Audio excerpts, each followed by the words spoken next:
আসসালামু আলাইকুম। Hello everyone, আপনারা সবাই কেমন আছেন? আজকে আপনাদের সাথে ঘরোয়া পদ্ধতিতে হাতে মাখানো একটা গরুর মাংসের রেসিপি শেয়ার করব।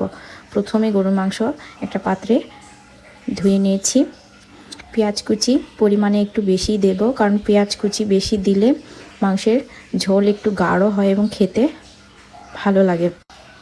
ডালচিনি, সাদা এলাচ, কালো এলাচ, লং, গোলমরিচ, তেজপাতা, ঘরে থাকা মশলা, আদা রসুন জিরে বাটা, লবণ স্বাদ মতো, হলুদ গুঁড়ো এবং হাতে বাটা মরিচ,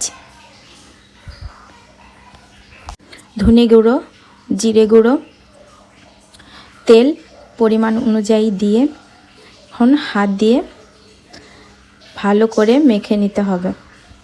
যত ভালো করে মেখে নিতে পারবেন মশলাগুলো মাংসের সাথে মিশে যাবে এবং রান্না করলে খেতেও ভালো লাগবে। আমার মেখে নেওয়া হয়ে গেলে আমি কিছুক্ষণের জন্য ঢাকনা দিয়ে রেস্টে রেখে দেব। তারপর চুলায় দিয়ে দেব। আমি কোনো প্রকার পানি অ্যাড করিনি, কারণ মাংসের মধ্যে থাকা পানিগুলো বের হয়ে আসে এবং মাংস কষাতে অনেক ভালো হয়। আলাদা করে পানি দেওয়ার কোনো প্রয়োজন পড়েনি।